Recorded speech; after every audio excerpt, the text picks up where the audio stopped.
세계 곳곳에서 테러나 사건, 사고가 끊이지 않으면서 해외로 파송한 선교사들의 안전에도 비상이 걸렸습니다. 오늘은 선교사들에게 번번이 발생하는 위기 상황이나 예기치 않은 사건, 이런 사건들에 어떻게 대응할지에 대해서 짚어보도록 하겠습니다. 스튜디오에 한국선교신문 황승영 기자 나와 있습니다. 황 기자 안녕하십니까? 안녕하세요. 네, 선교사들 대부분이 낙후된 지역에서 아무래도 활동을 하다 보니까 위험에 노출되는 경우가 많지 않습니까? 주로 어떤 위기 상황들이 일어나나요? 네, 선교사들이 겪는 어려움 상당히 많고 유형도 다양한데요. 태풍이나 홍수, 지진 등 이런 천재지변으로 인한 위기가 흔히 발생할 수 있고요. 네. 각종 질병과 교통사고, 예기치 않는 강도나 폭행 등으로 인한 피해가 일반적인 위기 유형으로 볼 수 있습니다. 그런데 최근에 선교지 상황이 급변하면서 테러나 납치, 인질 같은 상황도 종종 발생하고 있습니다.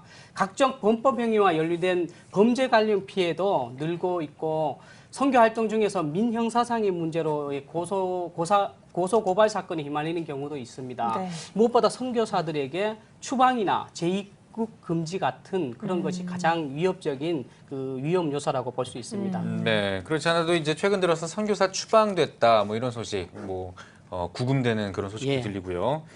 자, 그런데 각 나라마다 종교의 자유가 보장되고 있는 걸로 그렇게 알고 있는데 실상은 좀 다른 것 같아요. 이게 어떻게 된 겁니까? 네, 종교의 자유가 법적으로 제한되거나 포교나 개종이 금지된 선교지에서 추방이나 비자 거부, 재입국 금지 조치가 자주 발생하고 있습니다. 네.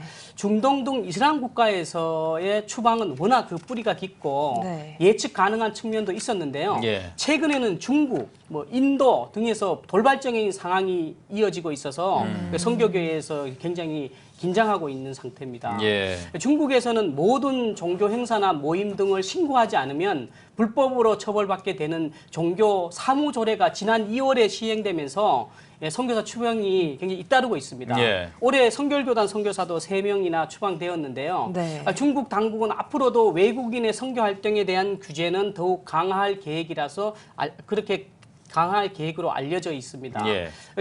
인도도 마찬가지인데요. 인도가 힌두교 우선주의를 추구하면서 타종교 선교사에 대한 비자 발급 장벽이 이제 최근 몇 년간 이제 높아지면서 상당수 선교사들이 철수하거나 추방되는 그런 것으로 알려져 있습니다. 네팔도 다음 달부터 외국인이 자국민에게 전도 및 교정하는 행위를 자체적으로 아예 금지하는 법이 발효가 돼서 선교사들의 선교 여건은 점점점 어려워질 것 같습니다. 예. 네, 말씀해 주신 것처럼 여러 지역에서 선교가 위축될 수도 있겠다라는 생각도 드는데요. 대책을 세워야 하지 않을까요? 네, 그렇습니다. 이렇게 추방이 계속 된다면은 선교가 중단될 수밖에 없고 위축될 수밖에 없는 상황이기 때문에 일종의 위기 관리 시스템이 가동돼야 합니다. 네. 선교사들의 추방을 대비해서 사역지를 미리 이양하거나 비슷한 언어와 문화권으로 선교사를 재배치 등의 조치가 시급하다고 전문가들은 이렇게 진단하고 있습니다. 물론 추방된 선교사의 위기 후 돌봄, 그러니까 치료 지원, 맹케어 이런 것도 필요하고 선교사 재교육 등의 조치도 뒤따라야 합니다. 예. 하지만 이제 선교사들도 평소에 위기 대응력을 키워야 한다는 목소리도 있습니다. 예. 네. 이런 선교사들이 갑작스러운 위기에 잘 대처하기 위해서는 사실 그 위기 대처하는 매뉴얼이라든지 혹은 예. 위기 관리 시스템 이런 것들이 좀 잘 구축이 돼 있어야 될 것 같은데 실상이 어떤지 좀 궁금합니다. 네, 2007년 다 기억할 텐데요. 아프간 피납 사태 이후 한국위기관리재단이 설립돼서 위기에 대처할 수 있는 매뉴얼과 책자도 발간하고 있고 여러 위기에 대한 대처 훈련, 예방 교육도 실시되고 있습니다.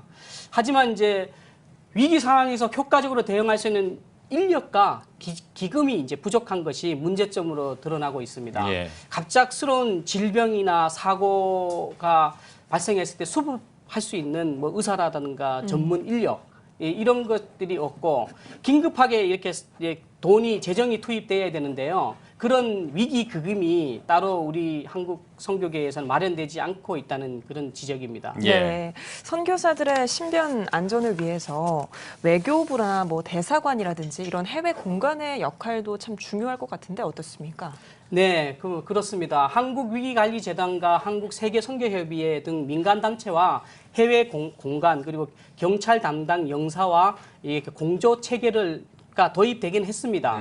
선교 단체들도 외교부가 이렇게 보내는 해외 위기 정보를 현지 선교사와 파송교회에 정기적으로 보내고 있는 것도 확인이 됐습니다. 예. 그러나 선교지에서 선교사가 갑작스러운 사고나 범죄 사건에 휘말렸을 경우에 현지 공간이나 영사의 조력을 받는 것이 쉽지 않다고 현지에서 얘기합니다. 예. 현행법으로 영사의 도움이라는 게 법률적 자문이나 각종 정보를 제공하는 정도에 그치고 있어서 뭐 이런 일은 현지 한인에도 할 수 있지 않느냐는 그런 지적이 있습니다. 예. 그 앞서 여러 차례 이렇게 보도된 바가 있는데요. 필리핀에 억울하게 구금된 우리 백선교 선교사와 같이 해외에서 범죄 피해를 입은 재외 국민은 2016년 한 해만 7,800명으로 알려졌는데요.